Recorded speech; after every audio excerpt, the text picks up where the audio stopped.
Now, according to several reports, Franklin Roosevelt often endured long receiving lines at the White House when he was President of the United States. He complained that no one really ever listened to him or paid any attention to what he said as they were going through the handshaking receiving line.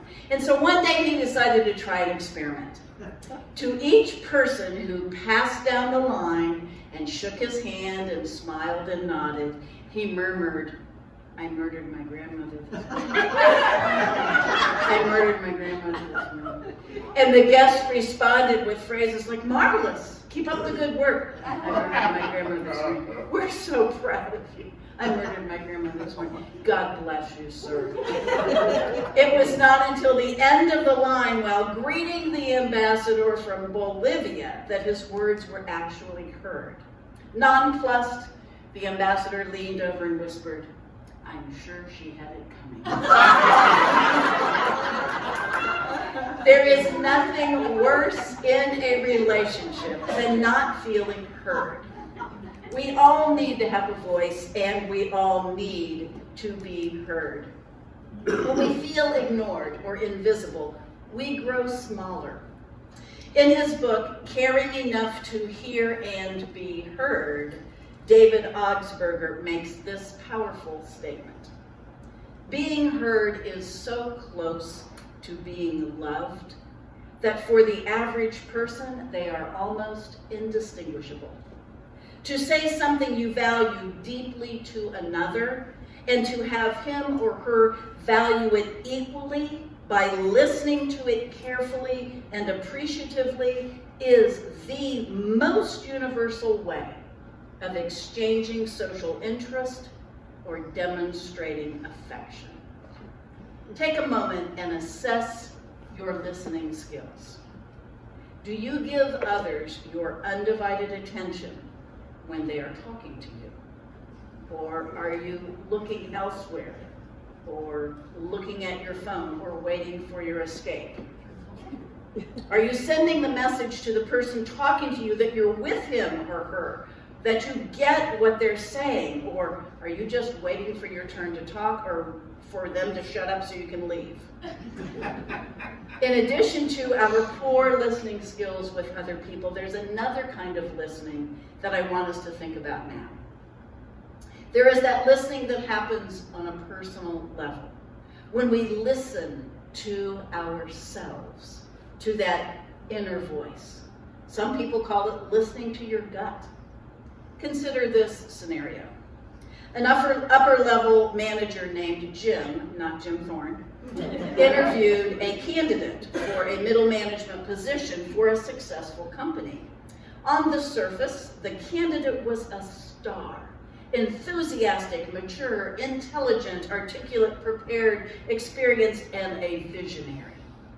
After consulting with his other upper-level management peers, who also interviewed the candidate, hiring him seemed to be a no-brainer, but Jim hesitated.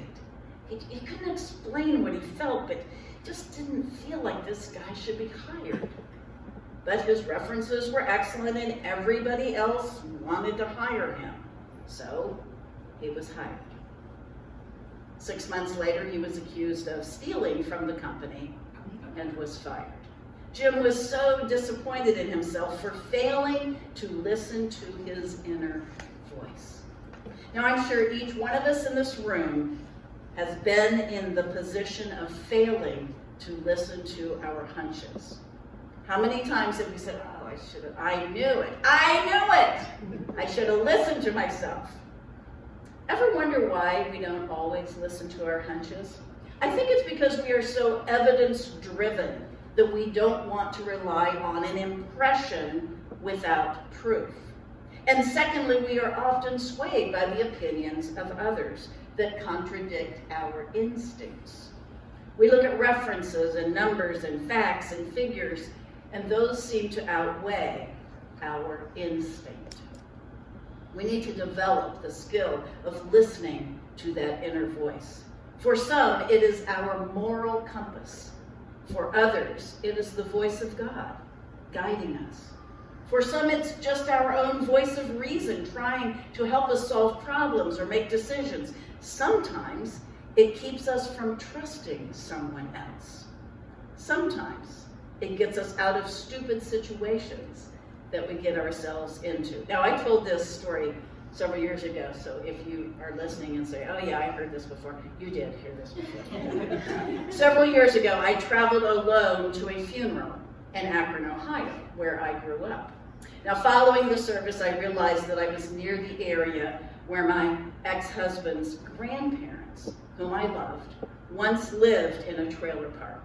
I had spent some time there, and I had some time before I drove home, and I thought, oh, the weather's nice, I'll just drive out there and see if I can figure out where their trailer was. Maybe it's still there, I don't know if it's still there. And so as I was pulling in and looking and walking around, and I stood in front of what I thought was probably their trailer, a guy comes walking out of the trailer and began a conversation with me. I told him why I was here, and he invited me into the trailer, and I went in to his trailer alone, while no one in the world knew where I was.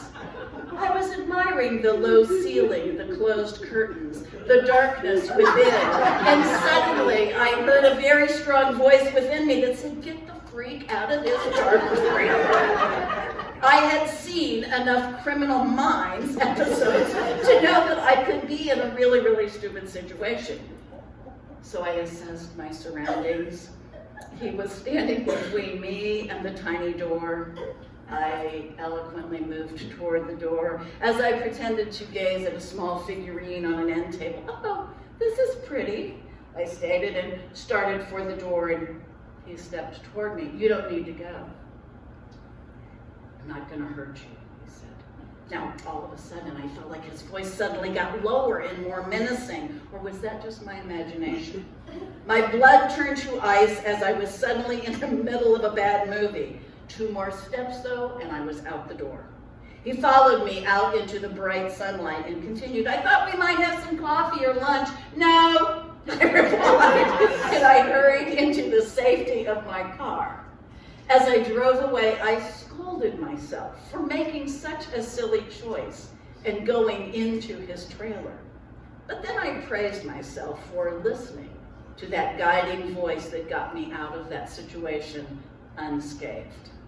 When we honor our true selves by listening to our inner voice, we are getting connected to our soul.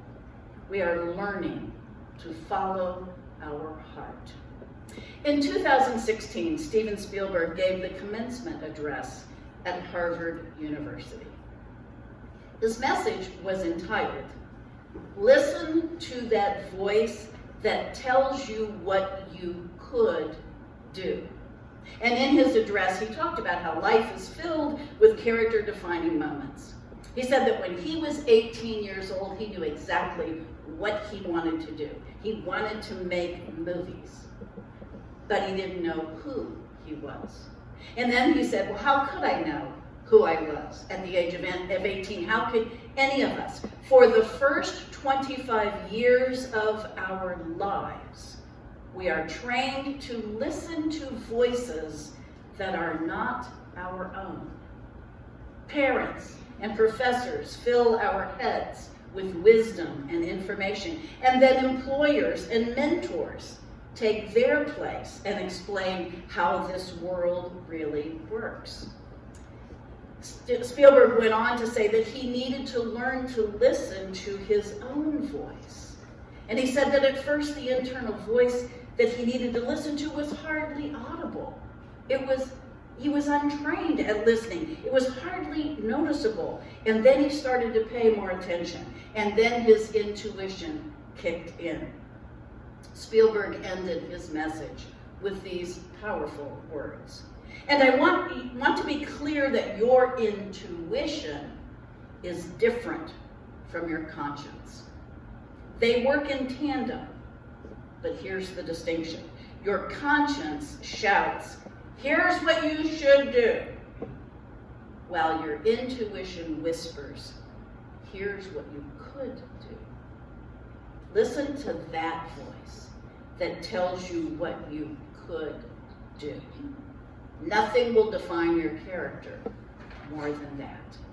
So how do we get better at listening to our intuition, our gut, our heart, the voice of God? Author, speaker, and mindfulness teacher Debbie Toomey offers 3 suggestions to us. The first is to trust, to have faith that you have the voice inside of you. You know you do.